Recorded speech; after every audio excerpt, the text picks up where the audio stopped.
You're watching Let's Chat.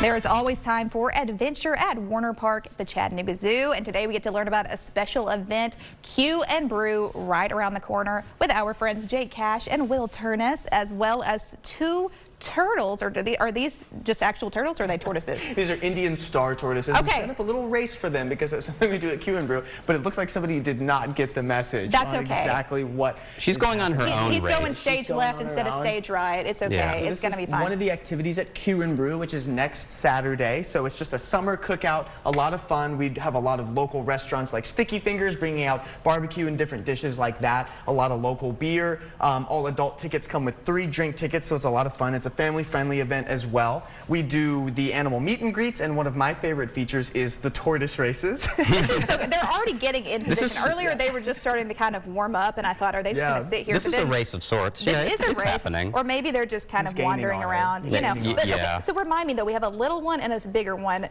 guy and girl, correct? Yes, the bigger one is the female, the smaller one is the male. Oh, I love that for her. Okay, Will, girls rule the world. term that you said? Sexual size dimorphism. Yes. Okay. So in a lot of instances in animals, sometimes it's the other way, but you have a large female who's bigger for, I guess, production of eggs, and the male is usually smaller. What's so funny too, I want to say that one of the most recent trips I've made to the Chattanooga Zoo is looking at the peacocks, and you always think, oh, the really beautiful feathers, that's going to be a girl peacock, but it's actually not, right? So the guy peacocks are the ones that rock out the whole feathers, and then the other ones, the women are just kind of standing there like, what are you doing? Like, why are you trying to like do this whole display of affection? You know what I mean? Yeah, they just kind of wander around and occasionally honk. The males have a lot more to say. They have a lot more to say, a lot more of a show. Especially this time of year is peacock screaming season, as they call it. They're always making their noise. So just keep that in mind if you're going. Yeah. So we have a little bit of some escapes over here. But while we're talking about, obviously, these amazing creatures we have in the studio, tell me more about Q and Brew and what you're excited to see, especially Jake, at this event. Yeah, absolutely. Well, Q and Brew is an after-hours event, and any after-hours event is super fun to me because you kind of get to see the zoo in a different light a little bit. Some of the animals that are not as active in the day, like the Cape porcupines or the kinkajous or the prehensile tail porcupine,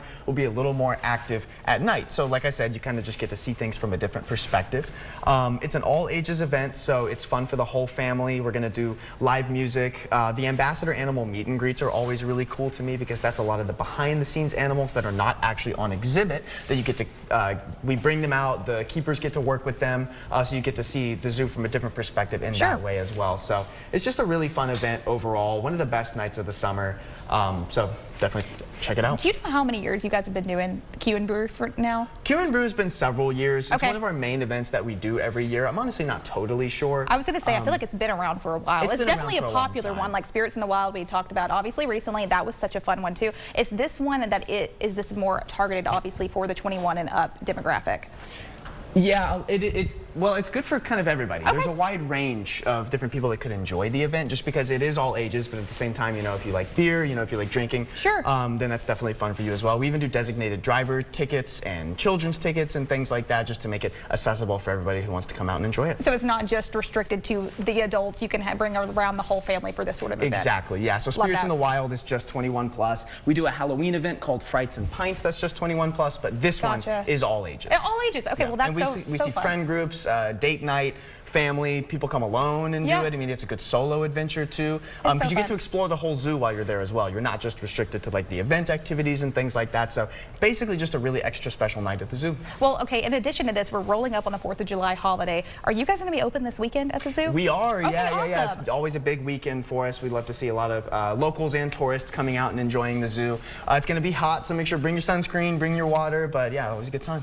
Will, as we're wrapping things up, are there any other things you want to tell us about our two little they're just roaming around at this point, so you guys might not be able to see them, but they look adorable. Do think about these specific tortoises and like the species itself. They've been all over. So these are a threatened species from India that often live in like grassy, dry habitats, live in a lot of coconut farms, and they're pretty cool because they have the really domed shell, which I think evolutionarily might help them flip themselves back over when they fall. How cool. They have a really good center of balance compared to other tortoises. Sometimes they get stuck on their back. These, like all the little pyramids that they have on here help them roll back. That is so neat. Well, these are amazing. This is just one small example of what goes on at Warner Park. You guys always have something going on. And thank you again for making the time to be here this morning to tell us more about Q and Brew. Tell me again, chatzoo.org. Chatzoo.org. Yeah, get your tickets there. We always recommend getting your tickets online and in advance to our events because a lot of them do sell out. This is going to be July 12th, so make sure to mark your calendar for Q and Brew and come and see our friends from Warner Park at the Chattanooga Zoo.